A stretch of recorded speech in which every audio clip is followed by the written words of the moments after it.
बिस्मिल्लाहिर्रहमानिर्रहीम अस्सलाम वालेकुम वरहमतुल्लाहि वबरकातुहू। कार्बन्स कंपाउंड में हम लोगों ने लास्ट लेक्चर तक पढ़ लिया था physical property of alkane, alkyne और अल्काइन, और साथ में हम लोगों ने कंबशन रिएक्शंस के बारे में पढ़ा था। तो अब हम लोग नेक्स्ट रिएक्शन पढ़ेंगे ऑक्सीडेशन रिएक्शन, जैसा कि लिखा हुआ भी है heading oxidation reaction. Last time पर कंबशन में मैंने पढ़ाया था ऑक्सीडेशन का मतलब होता है एक ऑक्सीजन का ऐड होना या स्टेप बाय स्टेप ऑक्सीजन का ऐड होना। तो आप ऑक्सीडेशन में ज़रूर दो बातें लिख लें। पहली चीज़, स्टेप बाय स्टेप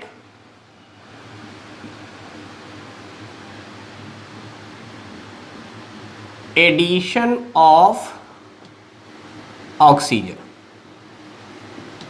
और यहां गैस नहीं है, एक ही ऑक्सीजन है तो उसे हम ऑक्सीजन एटम कहेंगे। और ये भी लिखें कि एडिशन ऑफ ऑक्सीजन हुआ है तो कहां हुआ है, तो इन बिटवीन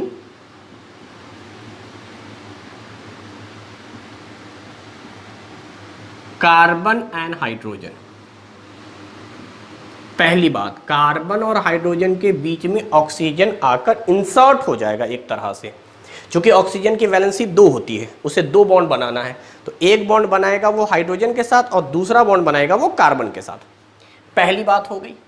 दूसरी चीज जो आपको जहन में रखनी है वो ये रखनी है कि if there are 2 OH group, आप इसको हाइड्रोक्साइड या एल्कोहल ग्रुप भी कह सकते हैं, OH है। If there are 2 OH group present on same carbon atom, then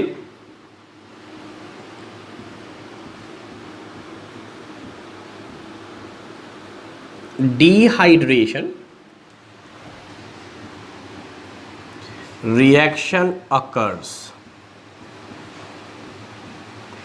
dehydration का मतलब हो गया वाटर का निकलना।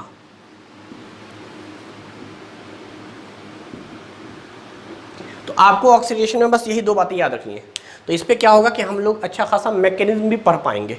डायरेक्ट रिएक्शन को याद नहीं करेंगे बल्कि मैकेनिज्म देखेंगे स्टेप बाय स्टेप। तो लास्ट क्लास में मैंने पढ़ाया था कंबशन रिएक्शन, तो उसमें मैंने कहा था कि हाइड्रोकार्बन जो होते हैं वो ऑक्सीजन गैस के प्रेजेंस में बॉन्ड होते हैं, और अगर sufficient amount of oxygen available है तो वाटर के साथ साथ कार्बन डाइऑक्साइड गैस बनेगा। अगर लिमिटेड अमाउंट है तो पार्शियल कंबशन होगा। पार्शियल कंबशन में 2 बातें होंगी। अगर लिटिल अमाउंट है तो आप ये कह सकते हैं कार्बन मोनोऑक्साइड गैस बनेगा वाटर के अलावा, और येलो कलर का फ्लेम आएगा जिसमें थोड़ा बहुत आप कह सकते हैं धुआं होगा, जिसे कहते हैं सूटी फ्लेम। अगर मान लीजिए उतना भी ऑक्सीजन नहीं है, बहुत ही कम अमाउंट में ऑक्सीजन गैस अवेलेबल है, तो उस कंडीशन में कार्बन ब्लैक बनेगा जिसको हम अनबॉन्ड कार्बन कहते हैं। वाटर तो बनना ही है कंबशन रिएक्शन में, वाटर प्लस अनबॉन्ड कार्बन बनेंगे, और वहीं से उस ब्लैक कार्बन का इस्तेमाल हम लोग करते हैं इंक बनाने में, और उस ब्लैक कार्बन की वजह से जो फ्लेम होता है आपका वो ब्लैकिश होता है, प्योरली सूटी फ्लेम मिला करता है। यहां पर बताया था मैंने कि यहां पर नेसेंट ऑक्सीजन होते हैं। नेसेंट ऑक्सीजन का मतलब हो गया ऑक्सीजन एटम, और जो ऑक्सीजन रिलीज करे उसे हम ऑक्सीडाइजिंग एजेंट कहेंगे। यानी ये रिएक्शन ऑक्सीडाइजिंग एजेंट के प्रेजेंस में होता है। तो याद रखिएगा, reaction occurs in the presence of oxidizing agent। अब सवाल ये उठता है ऑक्सीडाइजिंग एजेंट कौन है। तो देखिए, आपको पहले चैप्टर में भी ये बात पढ़ाई गई है कि ऑक्सीडाइजिंग एजेंट हम किसे कहेंगे, क्योंकि वहाँ भी हमें रिडॉक्स रिएक्शन पढ़ना है। तो मैं आपको याद दिलाता हूँ, ऑक्सीडाइजिंग एजेंट का मतलब हो गया those chemical species which oxidizes other species by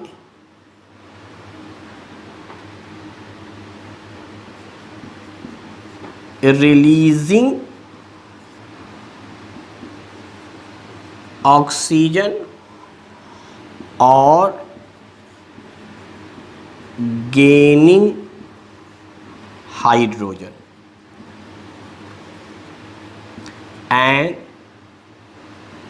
reduces itself, और इसी का अपोजिट होगा रिड्यूसिंग एजेंट। तो मैं पहले ऑक्सीडाइजिंग एजेंट को समझा दूं, वो एजेंट जो ऑक्सीडेशन कराता हो, मतलब दूसरे को ऑक्सीडाइज करता हो। अब देखो दूसरा ऑक्सीडाइज कैसे होगा, कोई भी चीज़ ऑक्सीडाइज कैसे होता है, तो कहते हैं वो ऑक्सीजन को गेन कर लेता है। ऑक्सीडेशन दो लफ्ज से मिलकर बना है, एक है ऑक्सी, दूसरा है एडिशन। ऑक्सी मतलब ऑक्सीजन, एडिशन का मतलब ऐड कर देना।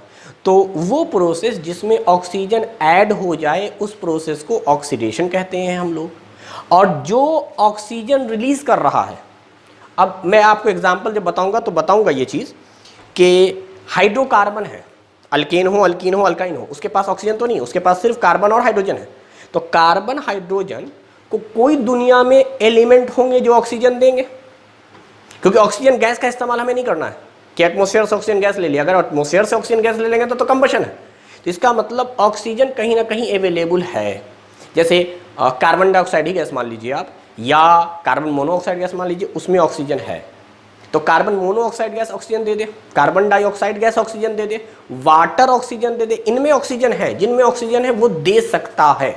अभी मुझे ये नहीं मालूम कि देगा ही, लेकिन मान लो जिन स्पेसीज के पास ऑक्सीजन है वो ऑक्सीजन रिलीज कर रहे हैं। जैसे सल्फर डाइऑक्साइड गैस है, सल्फर ट्राइऑक्साइड गैस है, पोटेशियम पर मैग्नेट है KMnO4, पोटेशियम डाइक्रोमेट है K2Cr2O7। तो ये सब एलिमेंट है, नाइट्रिक एसिड है, सल्फ्यूरिक एसिड है, इनमें ऑक्सीजन है। तो जिन स्पेसीज के पास ऑक्सीजन हो और वो हाइड्रोकार्बन को अपना ऑक्सीजन दे दे, उन ऑक्सीजन बेयरिंग स्पेसीज को ऑक्सीडाइजिंग एजेंट कहेंगे, क्योंकि वो ऑक्सीजन देकर दूसरे को ऑक्सीडाइज करा रहा है और खुद को रिड्यूस करा रहा है।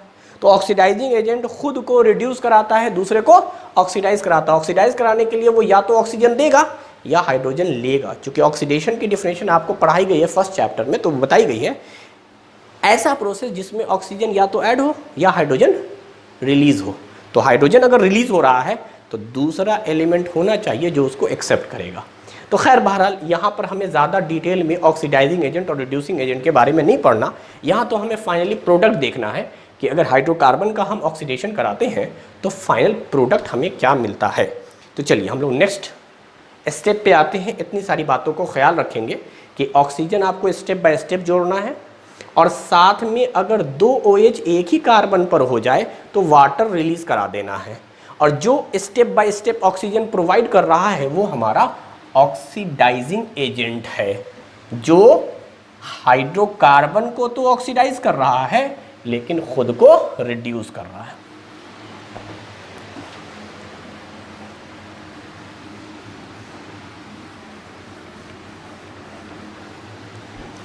अब देखिए हम लोग स्टार्ट कर रहे हैं मीथेन से। CH4 ऑक्सीडेशन का मतलब होता है नेसेंट ऑक्सीजन, जिसको हम ऑक्सीजन ब्रैकेट दिखलाते हैं,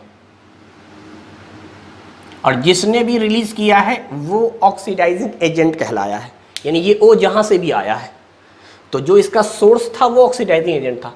अब ये क्या होगा, तो आप स्ट्रक्चर को समझने की कोशिश कीजिए। दिस इज द स्ट्रक्चर, नाम है मीथेन।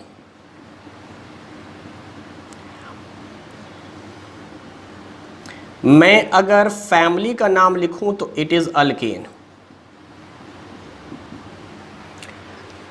पहले ये ऑक्सीजन आएगा, कार्बन हाइड्रोजन के बीच में इंसर्ट हो जाएगा। चूंकि मैंने ऑक्सीडेशन की डिफिनेशन यही पढ़ाई थी कि step by step addition of oxygen in between carbon and hydrogen.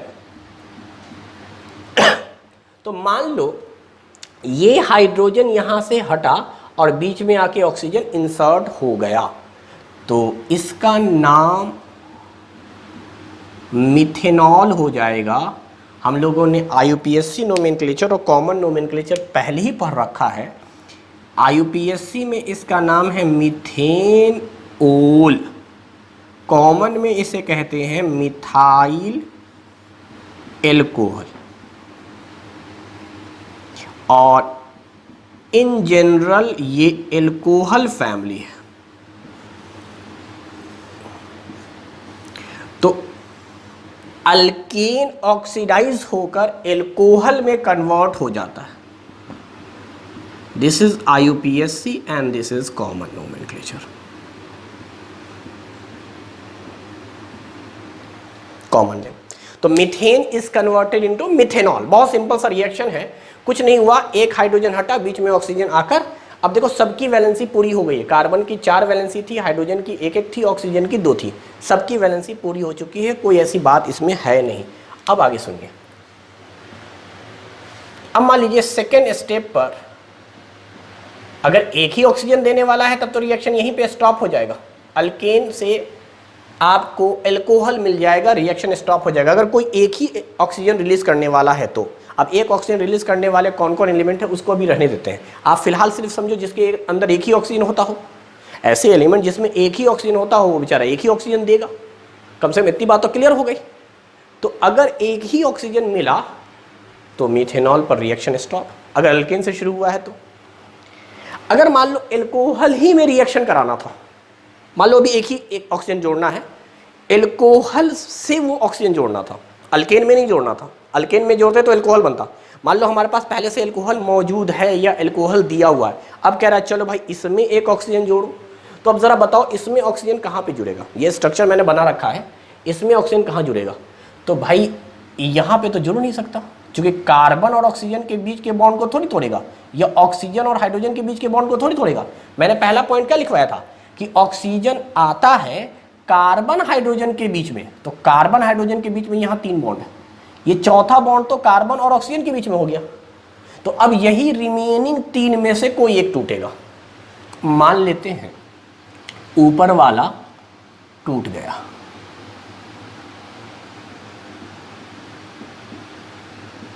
बाकी वैसे का वैसे ही रहेगा।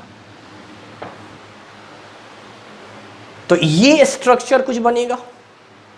आपने देखा था कि बॉन्ड हमेशा कार्बन हाइड्रोजन के बीच में आकर ऑक्सीजन इंसर्ट करता है, बॉन्ड टूटता है कार्बन हाइड्रोजन का। यहाँ पर भी कार्बन हाइड्रोजन का ही कोई एक बॉन्ड टूटेगा, ऑक्सीजन आकर इंसर्ट कर जाएगा।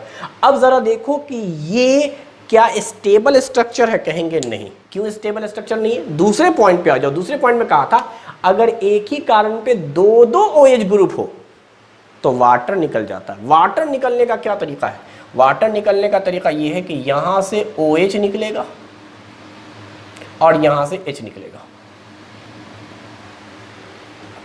ये हमेशा याद रखना। यहाँ से OH निकलेगा तो ऊपर आता है बेसिकली निगेटिव चार्ज। वो ज़्यादा इलेक्ट्रॉन निगेटिव है तो खींचेगा तो ऊपर आ जाएगा निगेटिव चार्ज, बदले में कार्बन पर आ जाएगा प्लस चार्ज, क्योंकि वो तो कार्बन से खींचेगा ना। मैंने पढ़ा था इलेक्ट्रॉन निगेटिविटी में कि बॉन्ड के थ्रू इलेक्ट्रॉन को खींचा जाता है। तो कार्बन ऑक्सीजन में ऑक्सीजन ज़्यादा इलेक्ट्रॉन निगेटिव है तो खींचेगा, खींचने की वजह से ऊपर आ जाएगा माइनस चार्ज और कार्बन पे आ जाएगा प्लस चार्ज। अब देखो यहाँ से तो OH निकला है और यहाँ से H निकलेगा। अब देखो H और O का बॉन्ड टूटेगा, जो निकलेगा यानी बॉन्ड टूटेगा तभी निकलेगा, तो H पॉजिटिव होता है और ऑक्सीजन निगेटिव होता है। चूंकि हाइड्रोजन और ऑक्सीजन में ऑक्सीजन फिर से ज़्यादा इलेक्ट्रॉन निगेटिव है तो O माइनस होता है, H प्लस होता है। यही वजह है कि यहाँ से OH माइनस और ये H प्लस आपस में आके जुड़ जाता है इलेक्ट्रोस्टैटिक फोर्स ऑफ अट्रैक्शन से। तो आप समझ लीजिए कि अगर आपने एल्कोहल में ऑक्सीडेशन कराया तो थोड़ी देर के लिए ये बनता है, उसके बाद फौरन वाटर रिलीज हो जाता है। वाटर कैसे बना? OH पे माइनस चार्ज है, देखो यहां दिखला रहा हूं मैं, यहां से ये बॉन्ड टूटा होगा तो OH निगेटिव बना होगा और वहां H प्लस बना होगा। इस निगेटिव और पॉजिटिव में इलेक्ट्रोस्टैटिक फोर्स ऑफ अट्रैक्शन होता है, या यूं समझो एक नया बॉन्ड फॉर्म होता है माइनस प्लस के बीच में, तो ये माइनस प्लस मिलकर एक बॉन्ड बना लेगा, तो यही वाटर है। ये बिल्कुल वैसे का वैसा ही बॉन्ड है, माइनस प्लस के बीच में एक नया बॉन्ड फॉर्म हो गया, दैट इज कॉल्ड वाटर। तो वाटर का फॉर्मेशन हो जाता है। अच्छा, वाटर तो यहां बन गया। अब देखो बचा क्या, यहां बचा, यहां है हाइड्रोजन, कार्बन, ऑक्सीजन। ऑक्सीजन पे माइनस चार्ज चूंकि H निकला था, कार्बन पे प्लस चार्ज चूंकि OH निकला था। निकलने के बाद जो बचा वो देखेंगे। वाटर तो निकल गया, चलो अब वाटर का निकलना ही डिहाइड्रेशन कहलाया। अब यहां पर क्या बचा देखो, ये माइनस और प्लस क्या एक नया बॉन्ड बना देगा, माइनस प्लस मिलेगा और एक नया बॉन्ड फॉर्म हो जाएगा। पहले से सिंगल बॉन्ड था, एक और बॉन्ड बन गया। अब इसी को हम लोग इस तरह लिख सकते हैं, इस H को घुमा के इधर लिख दिया है। बाकी इस कार्बन पे दो दो H है और एक डबल बॉन्ड O है। याद आ रहा है ये कौन सा फंक्शनल ग्रुप है? तो ये है एल्डिहाइड फंक्शनल ग्रुप।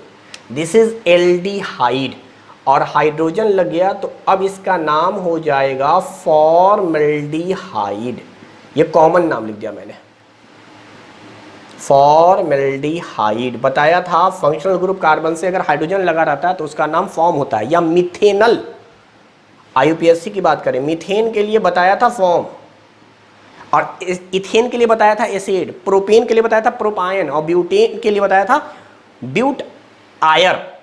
तो यहां पर होगा मिथेन अल। एल्डिहाइड का सफिक्स इस्तेमाल होता है al. This is IUPAC nomenclature, this is common name. तो आप देखें, अगर हम एल्कोहल का ऑक्सीडेशन करते हैं तो हमें एल्डिहाइड मिलता है। तो आप समझिए, अल्केन से एल्कोहल मिला, एल्कोहल से आपको एल्डिहाइड मिला,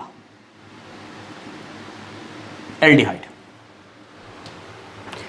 चलिए अब सोचिए, फिर से दिल चाह रहा है मेरा ऑक्सीडेशन कराने का, फिर से।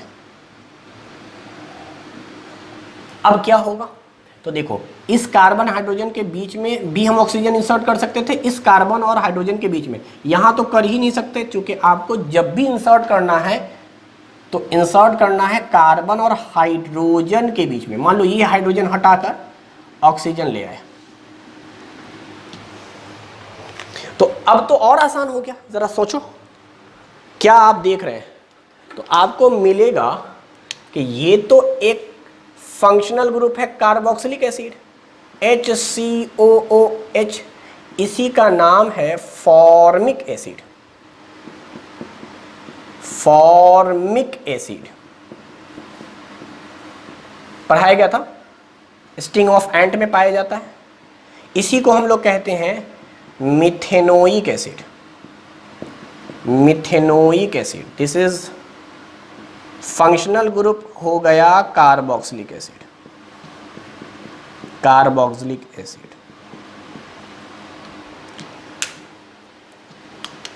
दिस इज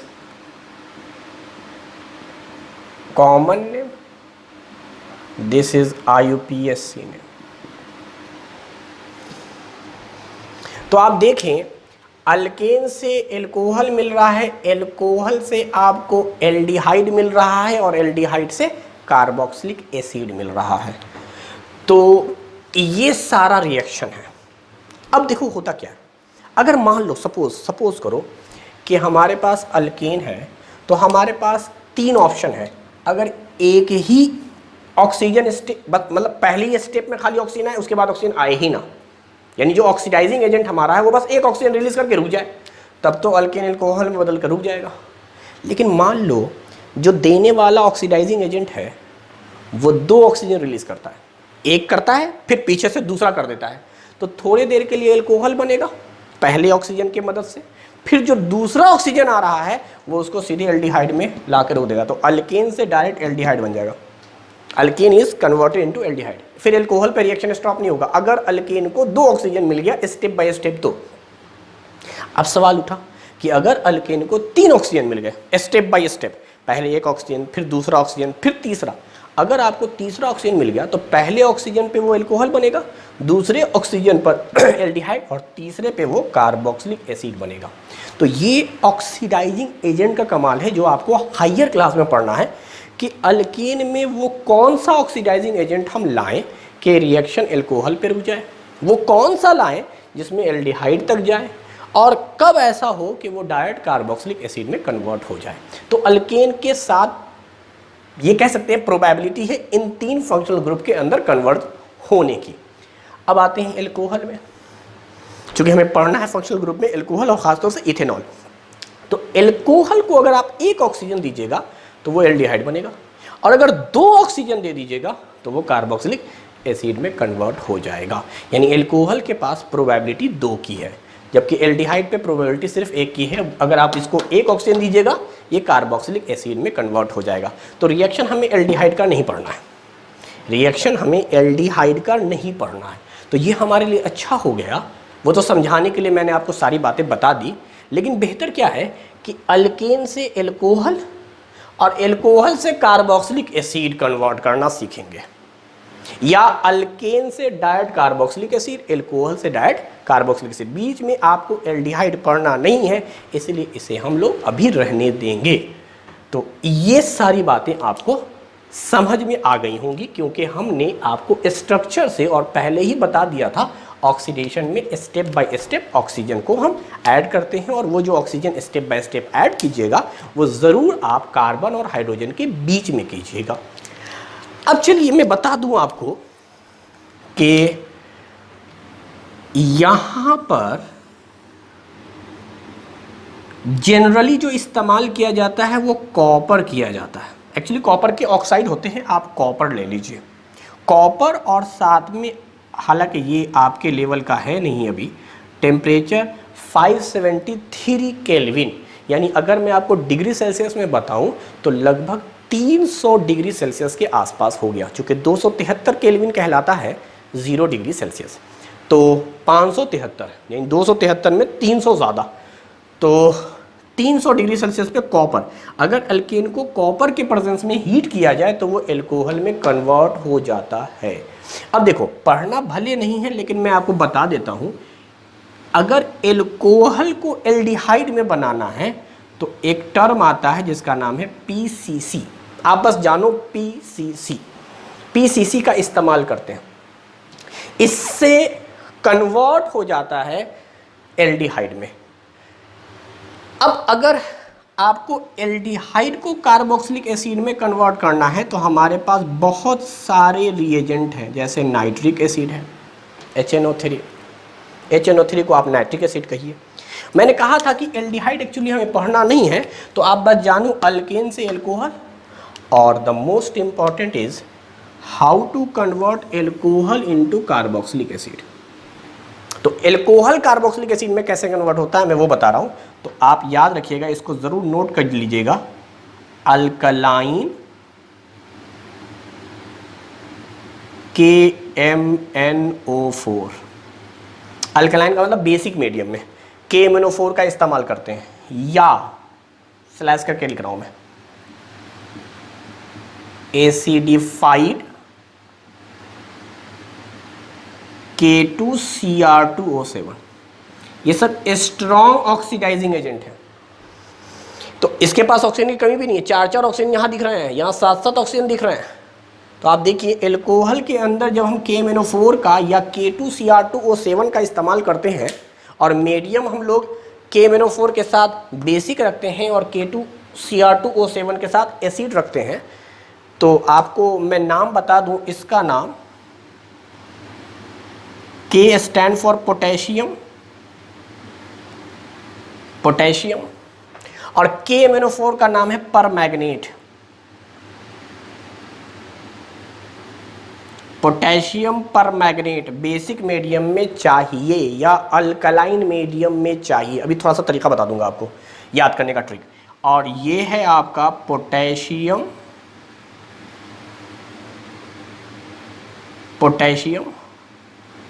डाई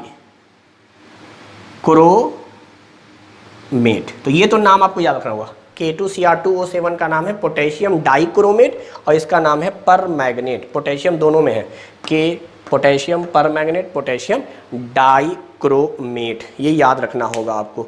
तो देखो मैं अल्कलाइन को थोड़ी देर के लिए, आपको ट्रिक सिखाना है इसलिए बता रहा हूँ मैं, अल्कलाइन को थोड़ी देर के लिए मैं बेस बोल देता हूँ, क्योंकि अल्कलाइन बेस ही होते हैं, बेसिक मीडियम, और ये तो एसिडिफाइड है, इसको मैं ए ही बोलता हूँ, ठीक है।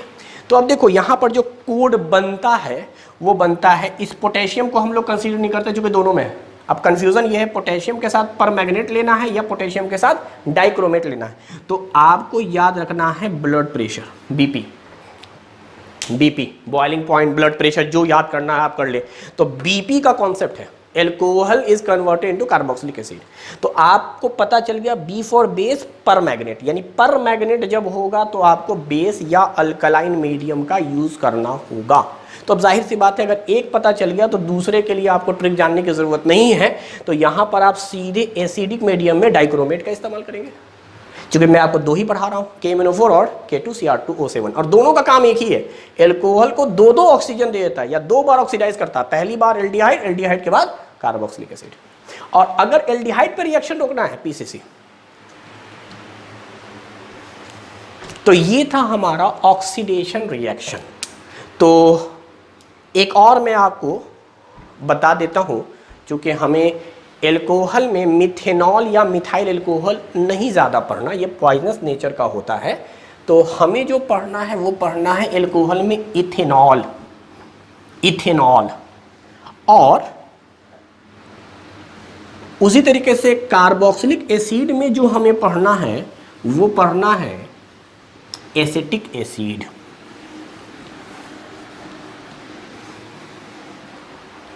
तो आप देखिए क्या करेंगे, मान लेते हैं C2H6,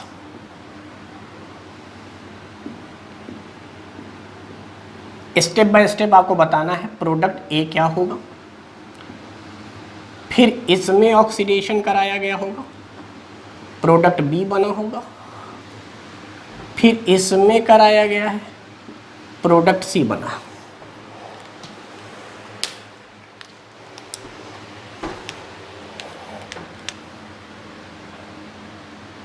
यहां पे देख लाता हूं, ए से डायरेक्ट सी बनाने के लिए एक्स रिएजेंट का यूज किया गया है, बताना है वो एक्स क्या है, व्हाट इज एक्स। तो देखिए स्ट्रक्चर को समझते हैं। दिस इज इथेन, पहली बात, दो कार्बन है, तीन हाइड्रोजन इस पर, तीन हाइड्रोजन इस पर,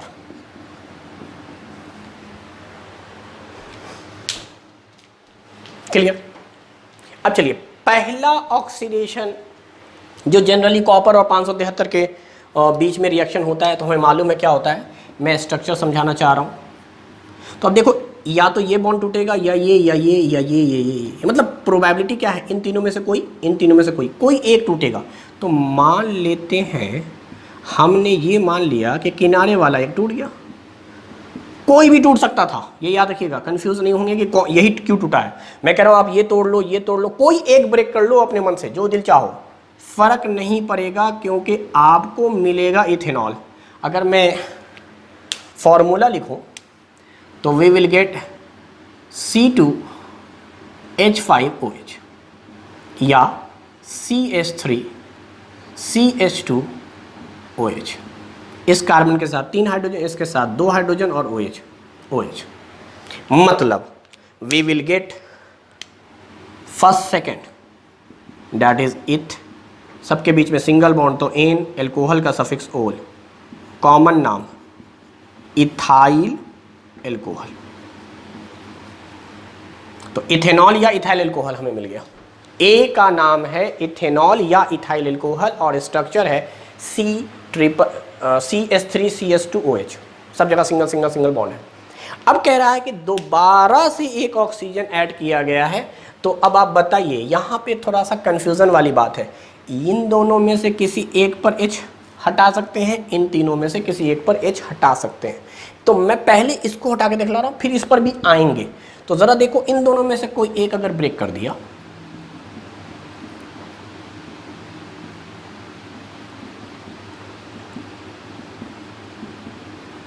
मान लो ऊपर वाला ब्रेक हुआ, तो ये मिलेगा।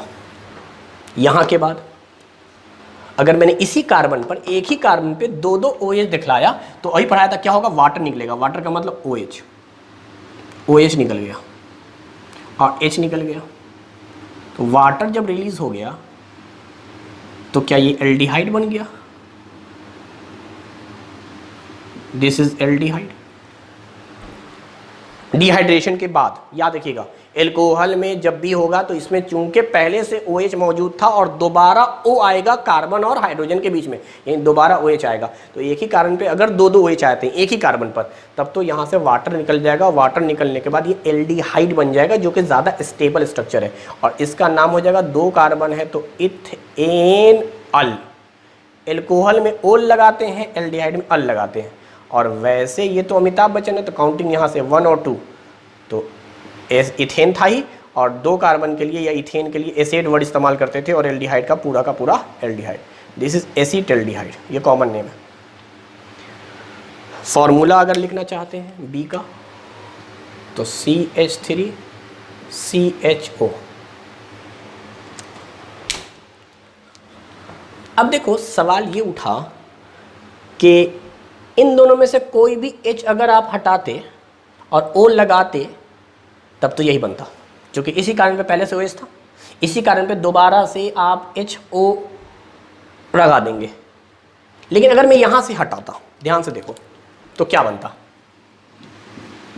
हमारे पास ये स्ट्रक्चर है, मैं यहाँ लगा रहा हूँ। ज़रूरी थोड़ी कि हम एक ही कारण पे बार बार कराएं।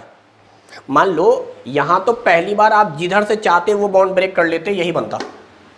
लेकिन अब जब एक कार्बन पे OH आ चुका है, तो हो सकता है इसी कार्बन का H टूट के O लग जाए, या इसके टूट के H लगे, यानी पॉसिबिलिटी तो है ना ये भी बनने की।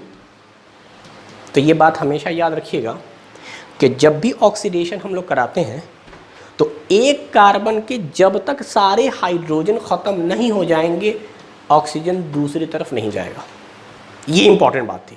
यानी इस कार्बन पर अगर आपने शुरू में O लगा दिया है, तो अब इसी कार्बन के हाइड्रोजन पर ऑक्सीजन आएगा, किसी और पर नहीं आएगा, दूसरे पर नहीं आएगा, चाहे कितना बड़ा भी कार्बन क्यों ना हो। यहाँ पे 5, 6, 8, 10 कितने भी कार्बन क्यों ना हो। यानी ऑक्सीडेशन के लिए ये भी ज़रूरी है कि अगर एक बार स्टार्ट हो गया है जिस कार्बन से, आगे इन्हीं कार्बनों पर रिएक्शन होना है। उसकी वजह ये है कि जैसे ही ऑक्सीजन यहाँ आता है, समझना इस बात को, जैसे ही ऑक्सीजन आता है, अब ये कार्बन हाइड्रोजन के बीच का बॉन्ड कमज़ोर हो गया। कंबशन रिएक्शन में पढ़ाया था, ऑक्सीजन आता है, आकर हथौड़े की तरह कार्बन और हाइड्रोजन के बीच के बॉन्ड को ब्रेक करता है। तो इसका मतलब अगर ये ऑक्सीजन इस कार्बन पर आया है, तो इस कार्बन के हाइड्रोजन वाले बॉन्ड इतने कमज़ोर हो गए हैं कि अगर थोड़ा और अच्छे खासे अमाउंट में होता, लाइक ऑक्सीजन गैस यानी 2 ऑक्सीजन होते एक साथ, तो ये सारे बॉन्ड टूट जाते हैं। कार्बन हाइड्रोजन के बॉन्ड को ब्रेक कर देता है, कार्बन को अलग, हाइड्रोजन को अलग।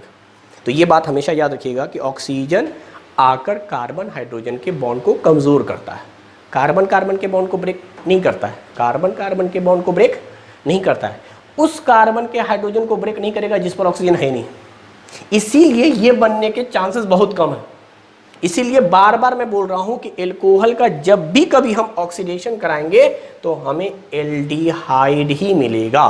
तो इथाइल एल्कोहल या इथेनॉल से आपको मिलेगा इथेनॉल या एसिटल्डिहाइड। अब जरा देखो, अब फिर से ये तो बी हो गया। अब बताओ मुझे, अभी तो कॉन्सेप्ट सिखा दिया ना मैंने, कि दोबारा अगर मैं ऑक्सीडेशन कराना चाह रहा हूं तो क्या करेंगे।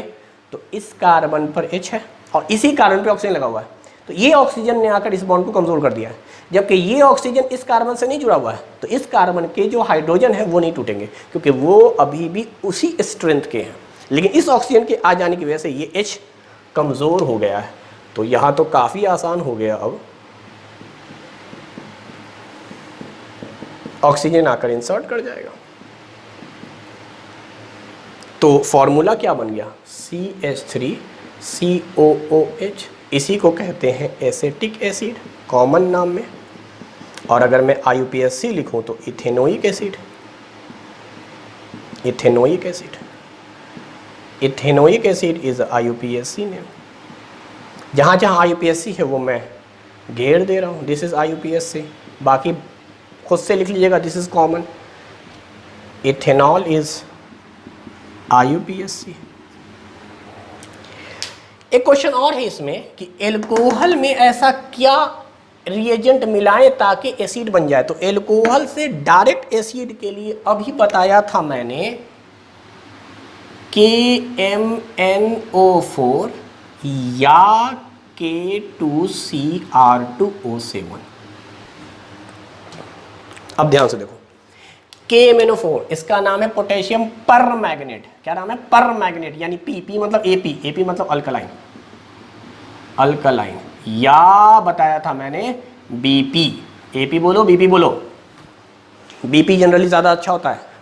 तो अल्कलाइन परमैंगनेट, पोटेशियम परमैंगनेट, और ये एसिडिफाइड या एसिड, इसीलिए मैंने इसको AP नहीं कहा, इसको मैंने BP कहा। तो अल्कलाइन KMNO4 या एसिडिफाइड K2CR2O7 के मदद से एक कन्वर्ट हो जाएगा C में। तो ये रिएक्शन आता है एंट्रेंस एग्जामिनेशन में कि एल्कोहल को कार्बोक्सिलिक एसिड में डायरेक्ट बदलने के लिए क्या करना पड़ेगा, तो इनका, इस रिएजेंट का इस्तेमाल करना पड़ेगा। तो ये है ऑक्सीडेशन रिएक्शन। हालांकि जो सवाल आता है वो मैंने बता ही दिया आपको, सवाल यही आता है कि एल्कोहल को आप कैसे कार्बोक्सिलिक एसिड में कन्वर्ट करेंगे, या इथेनॉल को जिससे शराब बनती है उसको आप कैसे एसिटिक एसिड में कन्वर्ट करेंगे, जिसको हम लोग आगे चल के पढ़ेंगे विनेगर। तो आप शराब से विनेगर कैसे कन्वर्ट कर सकते हैं या बना सकते हैं, तो यही तरीका है अल्कलाइन KMNO4 या एसिडिफाइड K2CR2O7। अब चलो बहुत ही इंपॉर्टेंट रिएक्शन की तरफ चल रहे हैं जिसका नाम है एडिशन रिएक्शन।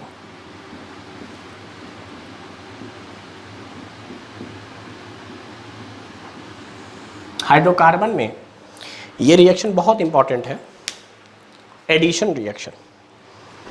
पहली बात समझ लो, एडिशन रिएक्शन शो कौन करता है, तो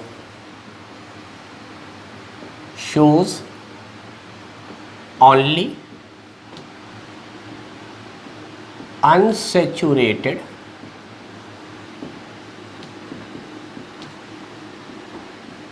हाइड्रोकार्बन। और ये क्यों होता है, due to pi bond, pi bond की वजह से। क्योंकि पाई बॉन्ड थोड़ा सा कमज़ोर है इसलिए ऐसा होता है। मैं यहीं पे बता दूं आपको कि एडिशन रिएक्शंस कई टाइप के होंगे,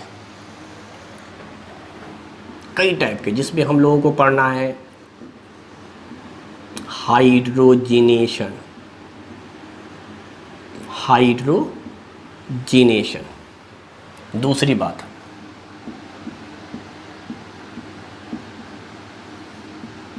halogenation.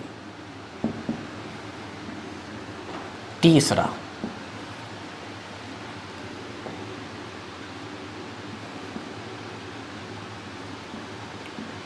Hydro halogenation.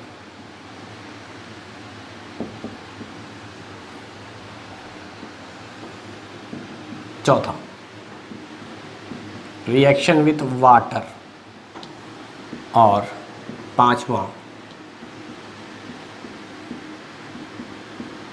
Bromine water.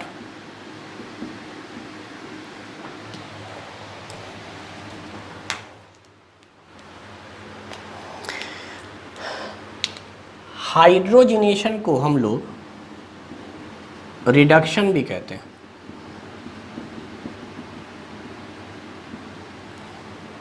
मैं सिर्फ अभी समझा रहा हूँ आपको इसमें होता क्या है। इसमें एडिशन होता है हाइड्रोजन गैस का, H2 का। ये प्लस का मतलब एडिशन, आप समझिएगा। एडिशन होता है हाइड्रोजन गैस का। हेलोजिनेशन में क्या होता है, हेलोजन का एडिशन होता है, एडिशन ऑफ हेलोजन। अब हेलोजन आपको पता है ना, हेलोजन को हम लोग क्या कह सकते हैं, तो X की जगह पर अगर आप फ्लोरीन ऐड करें, क्लोरीन ऐड करें, ब्रोमीन ऐड करें, आयोडीन ऐड करें, तो अगर आपने फ्लोरीन ऐड किया तो इसको हम लोग कहेंगे फ्लोरीनेशन। अगर क्लोरीन ऐड किया तो नाम हो जाएगा क्लोरीनेशन। ब्रोमीन ऐड किया तो ब्रोमिनेशन, और आयोडीन ऐड किया तो आयोडीनेशन। जिसमें ज़्यादातर हम लोग जो ऐड करते हैं वो क्लोरीन और ब्रोमीन ऐड करते हैं। फ्लोरीन और आयोडीन जनरली नहीं करते हैं, क्योंकि फ्लोरीन जो है वो थोड़ा एक्सप्लोसिव नेचर का है, बहुत फास्ट रिएक्शन होता है, और आयोडीन में बहुत ही स्लो रिएक्शन होता है। तो ये इसलिए जनरली नहीं किया जाता क्योंकि एक्सप्लोसिव होता है, एक्सप्लोसिव होता है, और ये जो होता है बहुत ही स्लो होता है, वेरी स्लो रिएक्शन। इसीलिए प्रीफर करते हैं हम लोग, हेलोजिनेशन में प्रीफर किया जाता है क्लोरीनेशन और ब्रोमिनेशन, ये याद रखेंगे। तो बहुत ही आसान है, दोनों हाइड्रोजन को जोड़ना है, दोनों हेलोजन को जोड़ना है। हाइड्रोजन हेलोजन की प्रॉपर्टी तकरीबन बराबर सी होती है, एक जैसी। तो यहाँ पे है क्या वो समझ लीजिए, फिर मैं आगे बात करूँगा। यहाँ पे बहुत ही आसान है,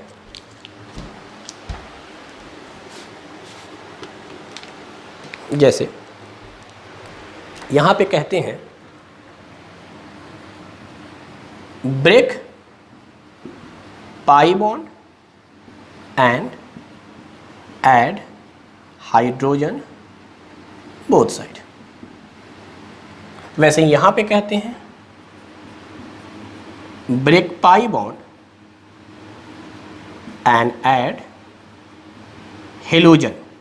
फ्लोरीन रहा तो फ्लोरीन, हालांकि फ्लोरीन नहीं लेना है, क्लोरीन रहा तो क्लोरीन और ब्रोमीन रहा तो ब्रोमीन, तो ऐड हेलोजन बोथ साइड, दोनों साइड में हेलोजन को जोड़ देंगे।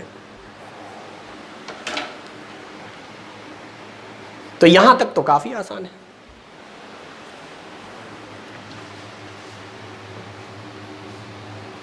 अब सुनिए, हाइड्रोहेलोजिनेशन का क्या मतलब है। हाइड्रोहेलोजिनेशन को हम लोग एक तरह से कहते हैं हेलोजन एसिड, हेलोजन एसिड कहते हैं। हेलोजन एसिड क्यों कहेंगे, क्योंकि देखो इसमें आता है HF, HCl, HBr, HI। तो फ्लोरीन, क्लोरीन, ब्रोमीन, आयोडीन तो हेलोजन ग्रुप है। एसिड क्यों कहते हैं, क्योंकि जब इसको ये पढ़ाया गया है आपको एसिड बेस साल्ट चैप्टर में, तो इसको जब वाटर में डालते हैं तो अकॉर्डिंग टू आर्हीनियस H निकाल देता है। तो चूंकि ये स्पेसीज H दे देते हैं, H मतलब H+ यानी प्रोटॉन वाटर को, इसलिए एसिड है। और फ्लोरीन को छोड़कर, मैंने बताया था HF को छोड़कर, ये तीनों के तीनों स्ट्रॉन्ग एसिड है, HCl, HBr, HI। उसमें भी सबसे स्ट्रॉन्ग एसिड HI, उससे थोड़ा सा कमजोर HBr, उससे और कमजोर HCl, और HCl से कमजोर HF होगा। तो इसका मतलब ये तीनों स्ट्रॉन्ग एसिड है, ये थोड़ा सा वीक एसिड है HF, लेकिन है तो ये एसिड। तो अब आप देखें, यहाँ खाली हाइड्रोजन था तो दोनों तरफ हाइड्रोजन जोड़ते थे, यहाँ हेलोजन था तो दोनों तरफ हेलोजन जोड़ते थे, यहाँ यही एक तरफ हेलोजन है, एक तरफ हाइड्रोजन है, दोनों को मिलाकर ये बोल दिया गया है। तो इसे हम लोग कहते हैं शॉर्ट में HX, H हाइड्रोजन के लिए, X हेलोजन के लिए। और हेलोजन ज़्यादा इलेक्ट्रॉन नेगेटिव है तो इस पे आता है माइनस चार्ज, इस पे आता है plus charge. Hydrogen first group element है ना, तो इलेक्ट्रो पॉजिटिव नेचर का, जैसे NaCl होता है तो Na पे प्लस चार्ज, Cl पे माइनस चार्ज। अब Na पे चूंकि प्लस चार्ज है और Na और H सेम ग्रुप का है, हाईली ना करूँगा आपसे फरियाद, तो इसलिए इस पे प्लस चार्ज, और क्लोरीन पे माइनस चार्ज। या आप इलेक्ट्रॉन निगेटिव से जाने तो आप ये मान के चलें कि हेलोजन बहुत ज़्यादा इलेक्ट्रॉन निगेटिव है, इसलिए माइनस, और इस पे प्लस चार्ज आ जाएगा। तो यहाँ पर क्या होता है, वही concept, break pi bond and add hydrogen ion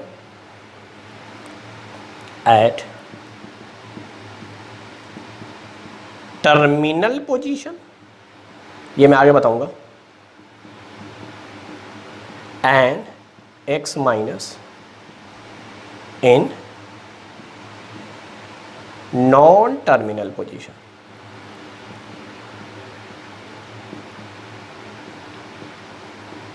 आपको समझ में नहीं आ रहा है तो आप यही मान के चले कि एक तरफ हाइड्रोजन को जोड़ना है, एक तरफ हेलोजन को जोड़ना है। ये टर्मिनल नॉन टर्मिनल रहने दीजिए, बस नोट्स के तौर पे बस लिख लीजिए, आगे काम आएगा। और अगर आप हायर क्लास में पढ़ेंगे तो इसी टर्मिनल और नॉन टर्मिनल की तरफ जोड़ने का नाम है Markovnikov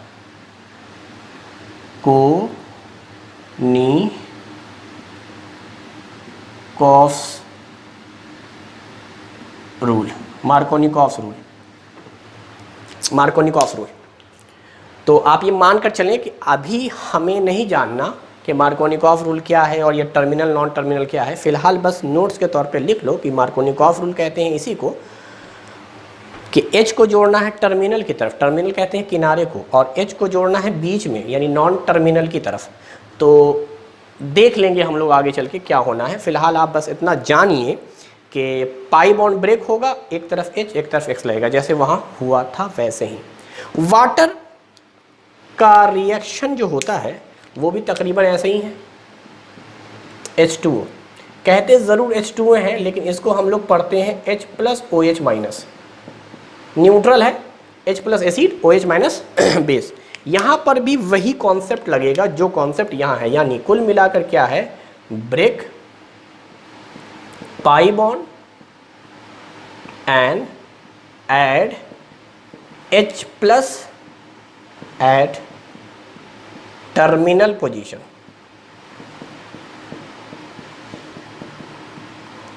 and OH minus at non terminal position. यही मार्कोनिकॉफ रूल। तो जब तक दोनों सेम थे HH, मार्कोनिकॉफ रूल या टर्मिनल नॉन टर्मिनल का झमेला नहीं था। दोनों X कोई झमेला नहीं था। HF में थोड़ा सा है, HOH में थोड़ा सा है। और ब्रोमीन वाटर की अगर हम लोग बात करें तो पहले समझो, ब्रोमीन वाटर का कलर होता है रेडिश टाइप का। मैं आपको दिखलाता हूँ रेडिश टाइप का, ये रेडिश है।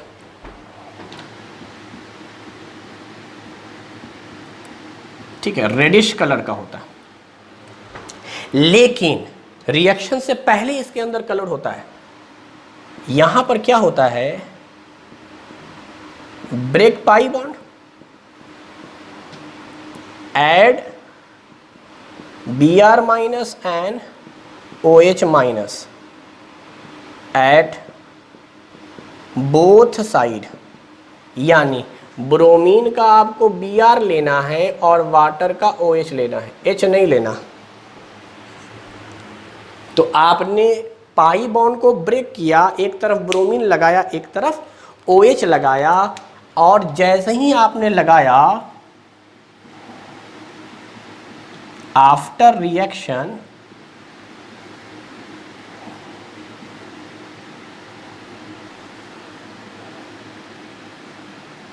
रेडिश कलर डिसअपियर, यानी कलर गायब हो जाता है। और ये एक बेहतरीन टेस्ट है। ब्रोमीन वाटर क्या है, test to differentiate saturated and non saturated या अनसैचुरेटेड हाइड्रोकार्बन।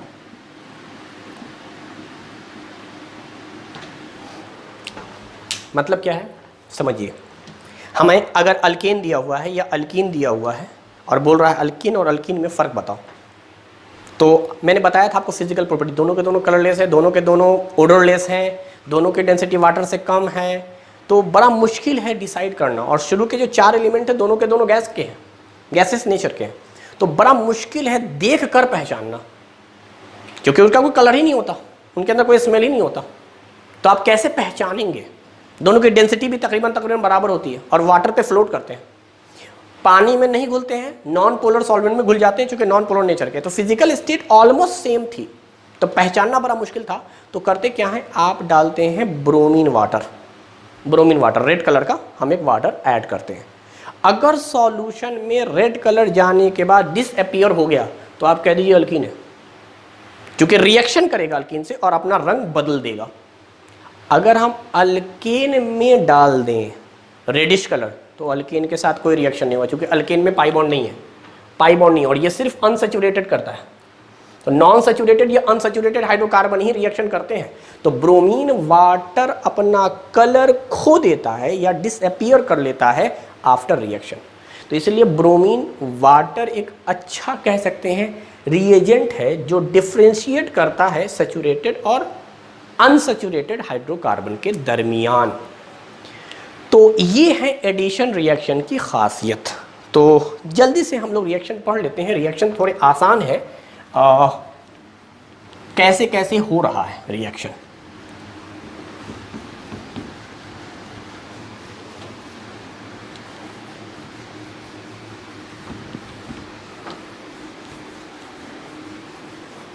देखिए, हम लोग बात करेंगे सबसे पहले हाइड्रोजनेशन की।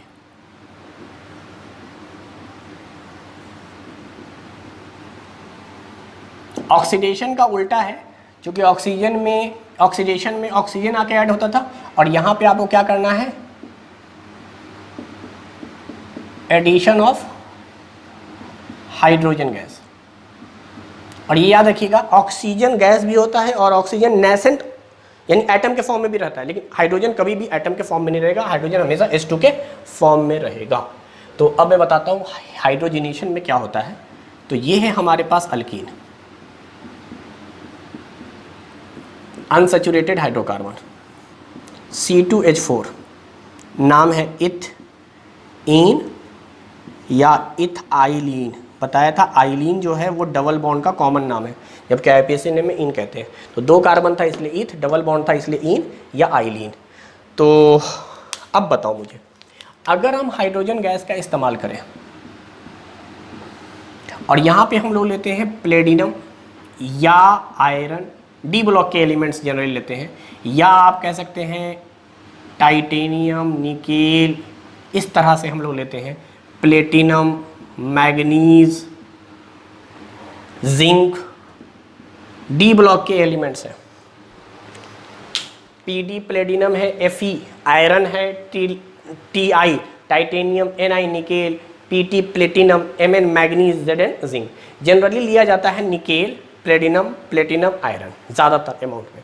खैर बहरहाल ये सॉलिड सरफेस है। होता क्या है मैं बताऊं आपको, ये मान लीजिए लिक्विड है, इनका फिजिकल स्टेट थोड़ा ठंडा करके, वैसे तो गैस पढ़ाया है आपको 4 कार्बन तक, लेकिन आप मान लीजिए थोड़ा सा ठंडा करके हमने इसको कंडेंस कर दिया और ये लिक्विड बन गया रूम टेम्परेचर पर, सॉरी रूम टेम्परेचर के थोड़ा नीचे लाकर ठंडा कर कर, तो ये तो बन गया आपका लिक्विड। तो अब एक बीकर में हमने इसको डाल रखा है इसको, और एटमॉस्फेयर में हाइड्रोजन गैस ज़्यादा नहीं है, ज़्यादा तो ऑक्सीजन और नाइट्रोजन गैस है। तो अब हम चाह रहे हैं कि वो गैस आ जाए इस बीकर में। अब वो गैस बीकर में कैसे आएगी, गैस तो रैंडमली मोशन कर रही है और बहुत कम चांसेस है कि वो बीकर में आए। ज़्यादातर चांसेस किसका है, ऑक्सीजन का आने का या नाइट्रोजन के आने का। चलो नाइट्रोजन तो इनऑर्ट नेचर का है, अगर आ भी गया तो कोई खास फर्क नहीं डालेगा, लेकिन ऑक्सीजन बहुत रिएक्टिव है बेटा, ऑक्सीजन आ गया तो रिएक्शन करना शुरू कर देगा, यानी ऑक्सीडेशन प्रोसेस स्टार्ट हो जाएगा। और मुझे ऑक्सीडेशन नहीं करना, मुझे तो रिडक्शन कराना है। तो उसके लिए हम लोग क्या करते हैं, हम लोग एक रॉड लेते हैं लाइक दिस, और ये याद रखिएगा कि इसके अंदर छेद है, वो आपको नेकेड आई से दिखाई नहीं देते। नेकेड आई से तो आपको हाइड्रोजन गैस भी दिखाई नहीं देती है, बहुत छोटे छोटे पार्टिकल्स होते हैं। तो एक्चुअली जो सॉलिड होते हैं ना, आपको पता है एटम स्फीयर शेप का होता है, तो इसके स्फीयर नेचर होने की वजह से कितना भी स्ट्रॉन्ग बॉन्डिंग हो, भाई ये एक एटम, ये एक एटम, ये एक एटम, ये एक एटम, सब आपस में मिल गए, फिर भी आप देखें यहाँ पर ये स्पेस आपको खाली दिखाई दे रहा है, जिसको मैं शेड कर रहा हूँ, रंग रहा हूँ, एटम तो ये सब है, चारों एटम मिले, बीच में जगह खाली रह गई। हाँ, कब खाली नहीं रहती? जब एटम रेक्टेंगल या स्क्वायर शेप या क्यूब शेप का होता, तब जगह खाली नहीं होती। लेकिन एटम रेक्टेंगल या स्क्वायर या क्यूब या क्यूबाइड शेप का नहीं होता है, बल्कि स्फेयर शेप का होता है। तो देखो, स्फेयर होने की वजह से बीच में जगह खाली रहना ही रहना है। तो ये बात मान कर चलिए कि ये पूरा का पूरा एटम का बना हुआ है, एटम स्फेयर है, तो बीच में कहीं ना कहीं स्पेस है, ये है। तो इस रॉड को जब हम हवा में इस तरह से शेक करते हैं, इसके अंदर हाइड्रोजन गैस आके ट्रैप हो जाता है। अब सवाल ये हुआ कि हाइड्रोजन ही क्यों ट्रैप होगा, कोई और दूसरी गैस क्यों नहीं ट्रैप होगी?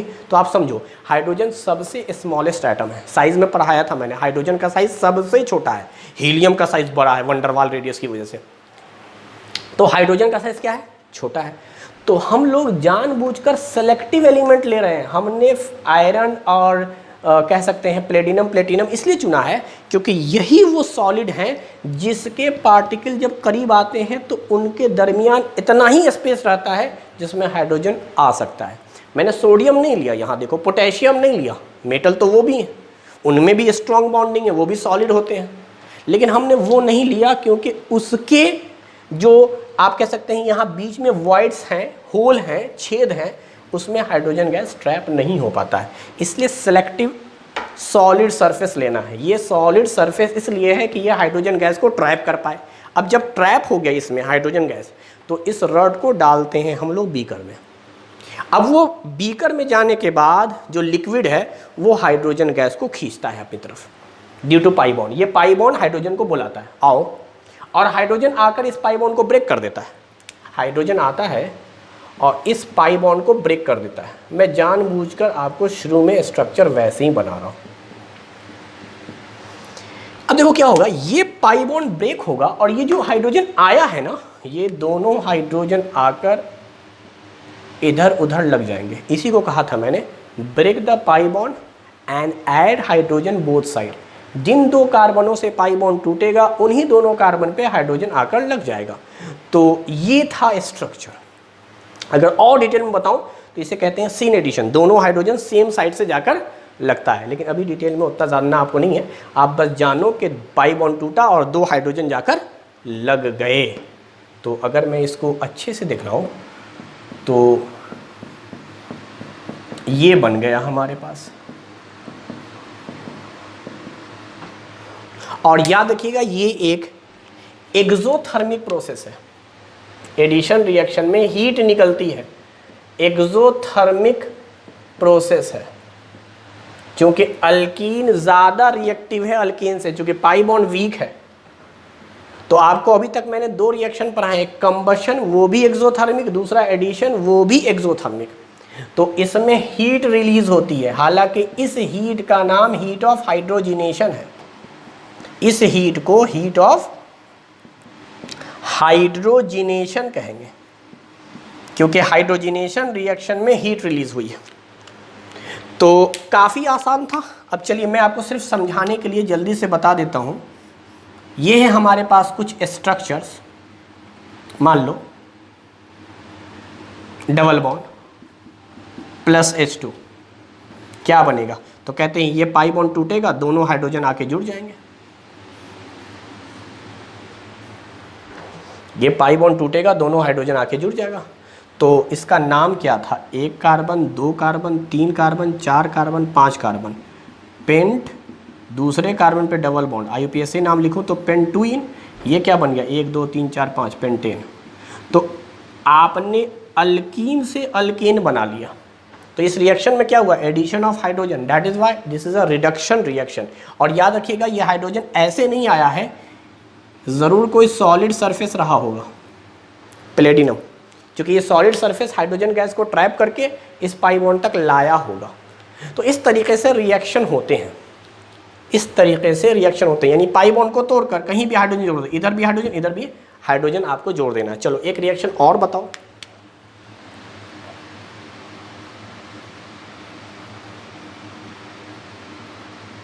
मान लो ये साइक्लो 1 2 3 4 5 पेंटीन है, इसमें हाइड्रोजन जोड़ा गया in the presence of nickel, क्या होगा, पाई बॉन्ड टूटेगा, दोनों तरफ हाइड्रोजन जुड़ेगा, हाइड्रोजन दिखलाया नहीं जाता, दिस इज कॉल्ड साइक्लोपेंटेन।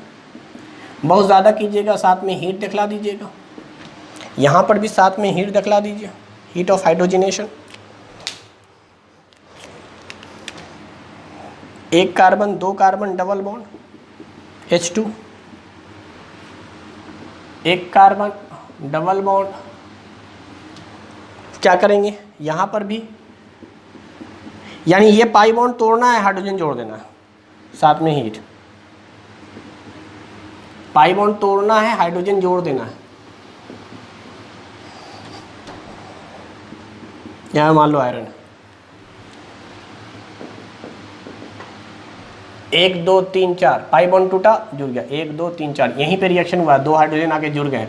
आप हाइड्रोजन दिखला भी सकते हैं, नहीं भी दिखला सकते हैं। नोमेनक्लेचर में पढ़ाया था मैंने बॉन्ड लाइन रिप्रेजेंटेशन, बस बॉन्ड लाइन रिप्रेजेंटेशन करके बता रहा हूँ मैं आपको। तो इस तरीके से रिएक्शन हो जाता है हाइड्रोजनेशन का। चलो अब हम लोग यहीं पर पढ़ेंगे कि अल्काइन में भी पाई बॉन्ड होता है। ये तो अल्कीन का हो गया, अल्कीन में एक पाई बॉन्ड होते हैं, अल्कीन में एक पाई बॉन्ड होते हैं तो रिएक्शन एक बार होता है। अल्काइन में रिएक्शन 2 बार होगा, ये याद रखिएगा, अल्काइन में रिएक्शन 2 बार होगा। यानी पहले क्या होगा,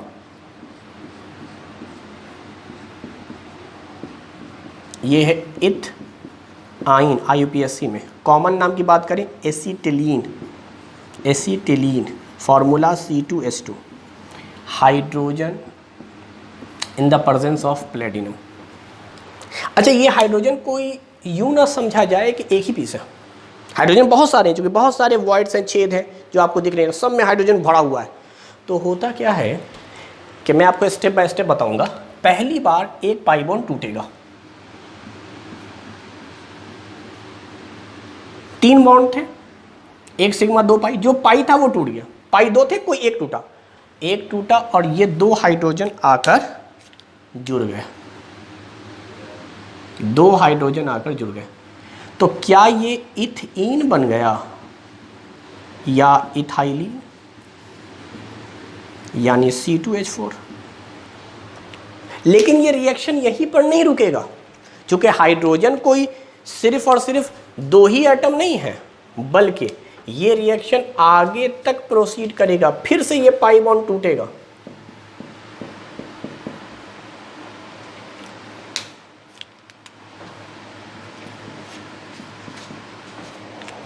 और यहाँ H, यानी फिलहाल ये रिएक्शन आकर स्टॉप होगा इथेन पर। इथेन का कॉमन नेम IUPAC नेम सब इथेन है, तो C2H6। तो आप यहाँ पर 2 बार रिएक्शन कराएंगे। पहली बार रिएक्शन कराएंगे, ये होगा, कुछ हीट निकलेगी, फिर दोबारा हाइड्रोजन जुड़ेगा, फिर ये बनेगा और फिर से हीट निकलेगी। तो अगर मैं यहाँ टोटल हीट लिखूँ, टोटल हीट, तो वो टोटल हीट क्या होगा, मोर देन अल्कीन। यानी अल्कीन और अल्काइन में, अल्कीन में हीट ज़्यादा, सॉरी अल्काइन में हीट ज़्यादा निकलेगा, क्योंकि अल्काइन में रिएक्शन 2 बार है, तो लगभग 2 गुना हीट निकलता है। सिंपल सी बात हो गई। यहाँ पर पहली बार जितनी हीट निकली, दूसरी बार फिर से हीट निकली। यानी आपको एक ही रिएक्शन में, बीकर में मान लीजिए अल्काइन है, रड डाला तो पहले ये अल्कीन बना, कुछ हीट निकला, फिर वो अल्कीन दोबारा से रिएक्शन करके दोबारा हीट निकालेगा, तो टोटल आपको हीट ज़्यादा मिलेगा। टोटल हीट की बात कर रहा हूँ मैं, स्टेप बाय स्टेप हीट की बात नहीं कर रहा हूँ। 2 स्टेप में रिएक्शन होगा और दोनों स्टेप में आपको हीट रिलीज होगी, क्योंकि पाई बॉन्ड टूटा है और सिग्मा बॉन्ड बना है। ये सिग्मा बॉन्ड है, पाई बॉन्ड कमज़ोर बॉन्ड है, सिग्मा बॉन्ड मजबूत बॉन्ड है। तो कमज़ोर बॉन्ड को आप तोड़ रहे हैं और मजबूत बॉन्ड बना रहे हैं, इसलिए हीट रिलीज होगा। हीट हमेशा याद रखिए कमज़ोर से मजबूत की तरफ जाता है। हीट हमेशा, हीट क्या बल्कि हर चीज़ फ्लो होता है कमज़ोर आदमी से मजबूत आदमी की तरफ। तो ये कमज़ोर है, थोड़ा मजबूत और मजबूत। तो इस तरह से आप देखें तो अल्कीन और अल्काइन दोनों में हमने रिएक्शन पढ़ लिया।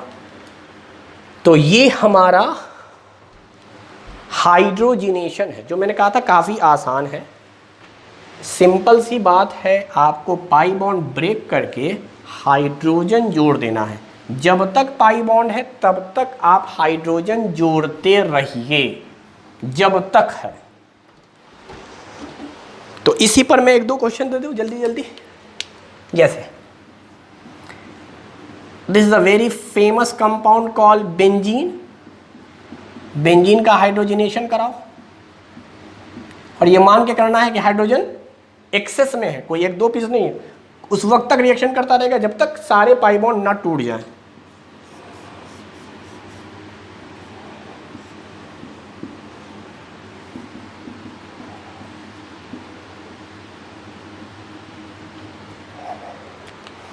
अब क्या होगा, तो यहां पर तो ये हाइड्रोजन आएगा, ये पाई बॉन्ड तोड़ देगा, ये पाई बॉन्ड, ये पाई बॉन्ड, यानी finally it is converted into cyclohexane.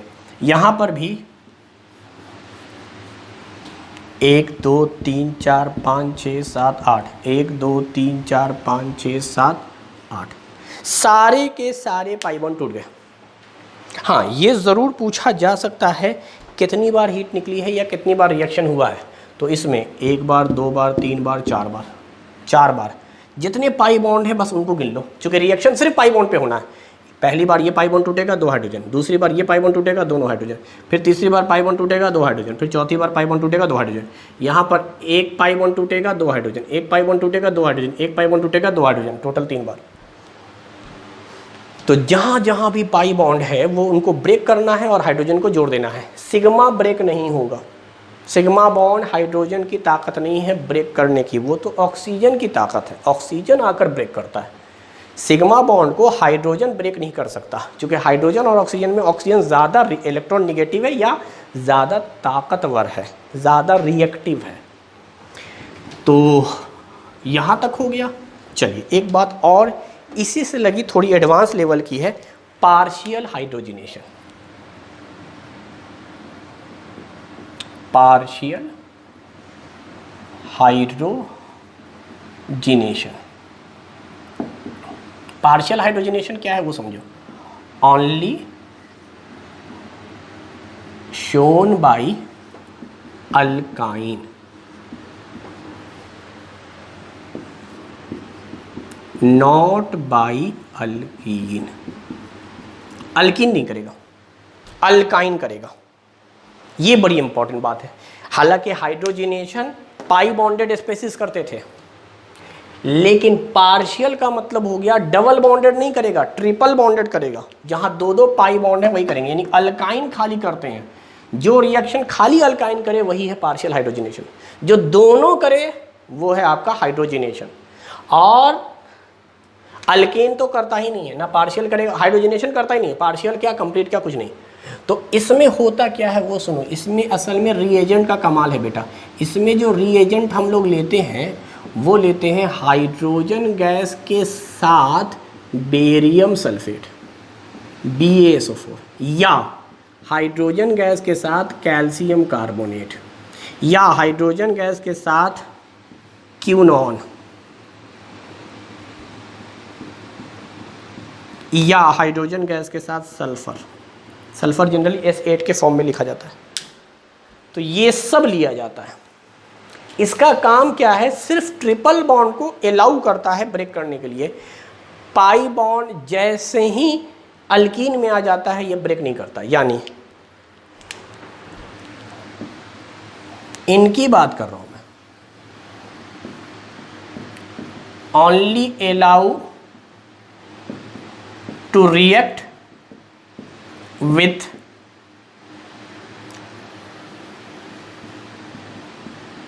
triple bond, not with double bond।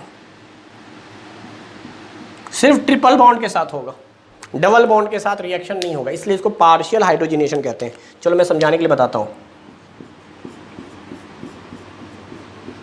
क्या ये ट्रिपल बॉन्ड है, हाइड्रोजन है, प्लेटिनम सरफेस तो है ही, साथ में बेरियम सल्फेट भी है। अब क्या हो जाएगा सुनो, अगर ये बेरियम सल्फेट नहीं होता तब तो सारे पाई बॉन्ड टूट जाते और वो कहलाता हाइड्रोजनेशन या कंप्लीट हाइड्रोजनेशन। लेकिन इस बेरियम सल्फेट ने क्या किया, सिर्फ हाइड्रोजन को अलाउ किया ट्रिपल बॉन्ड तक। ट्रिपल बॉन्ड को ये ब्रेक कर देगा और स्टेप बाय स्टेप रिएक्शन होता है। तो ये दोनों हाइड्रोजन एक पाई बॉन्ड को ब्रेक करके इसमें कन्वर्ट हो गए, हीट निकल गया। अब ये हाइड्रोजन अवेलेबल है, ऐसा नहीं है कि हाइड्रोजन ख़त्म हुआ। मैंने कहा हाइड्रोजन एक्सेस में है, यानी हाइड्रोजन है, इस रॉड के अंदर हाइड्रोजन है, लेकिन बेरियम सल्फेट अलाउ नहीं कर रहा है कि ये हाइड्रोजन डबल बॉन्ड को तोड़े, अलाउ ही नहीं करता डबल बॉन्ड को तोड़ने के लिए। हाइड्रोजन की ताकत है डबल बॉन्ड को तोड़ने की, लेकिन बेरियम सल्फेट के एब्सेंस में, कैल्शियम कार्बोनेट के एब्सेंस में जब ये सब आ जाते हैं तो हाइड्रोजन की रिएक्टिविटी कम पड़ जाती है, हाइड्रोजन को बहुत रिएक्टिव नहीं बनाते हैं। ये सब याद रखिएगा, पॉइजन कहलाते हैं केमिस्ट्री में, उनको पॉइजन हम लोग कहते हैं जो रिएक्टिविटी को डिक्रीज कर देते हैं। तो ये सब रिएक्टिविटी को डिक्रीज करने वाले हैं, अच्छी है। इनका एक नाम रखा गया है, इनका, इन पूरे का हाइड्रोजन जब भी पार्शियल हाइड्रोजनेशन करेगा तो जो रिएजेंट है इनका एक साथ नाम रखा गया है लिंड लार्स कैटलिस्ट, लिंड लार कैटलिस्ट। ये सब थोड़ा थोड़ा जाने आप, एडवांस लेवल की चीज़ें हैं, आगे काम आएगा। लेकिन आप अभी से पढ़ते चलें कि अल्कीन से अल्केन बनाना था, हाइड्रोजनेशन करा देते थे। अल्काइन से अल्केन बनाना था, कंप्लीट हाइड्रोजनेशन करा देते थे। अगर रिएक्शन को अल्काइन से अल्कीन पे लाकर रोकना है तो लिंडलार कैटलिस्ट का इस्तेमाल करें, यानी बेरियम सल्फेट को लगा दें तो पार्शियल हाइड्रोजनेशन हो जाएगा। तो आपको मैं 4-5 सवाल दे देता हूँ ताकि आपको ये सारे रिएक्शन जहन में रहें और इसकी प्रैक्टिस हो जाए।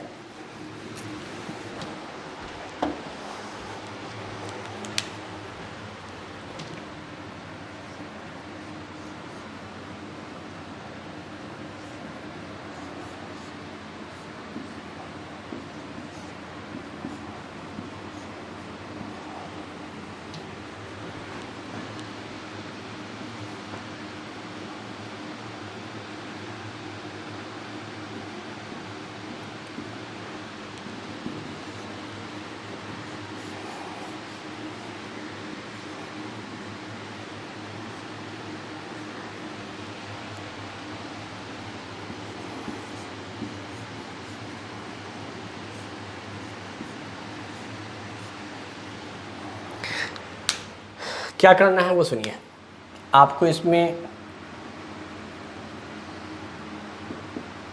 हाइड्रोजन और प्लेटिनम के प्रेजेंस में रिएक्शन कराना है, फिर हाइड्रोजन, प्लेटिनम और कैल्शियम कार्बोनेट।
यानी मैंने 2 बार रिएक्शन कराने की कोशिश की।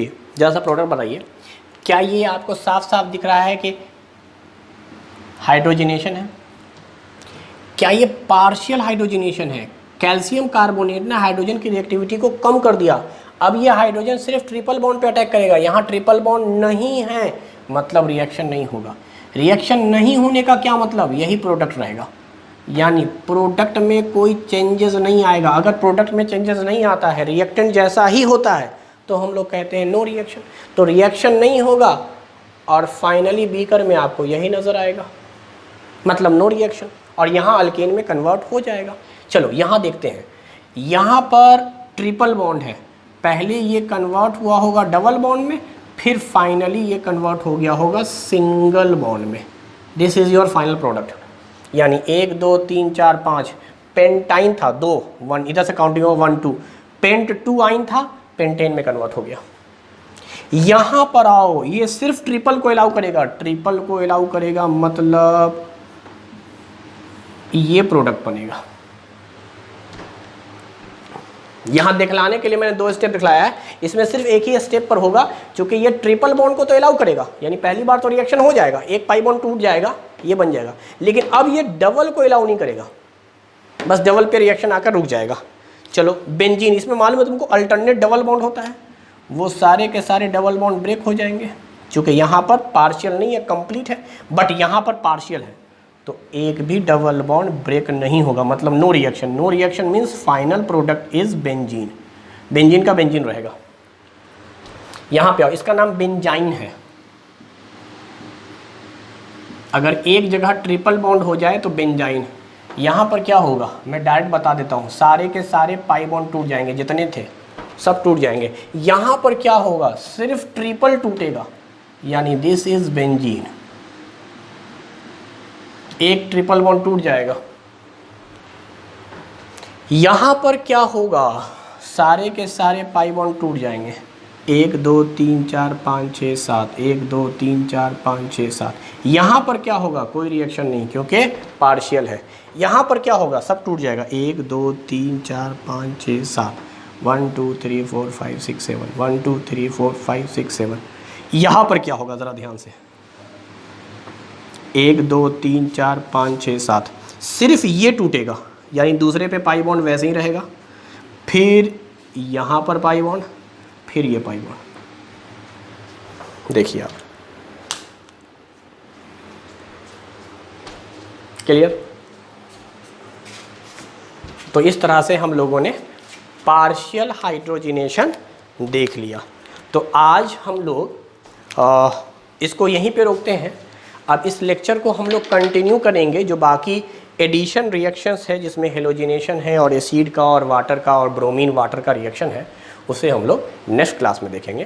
Thank you very much.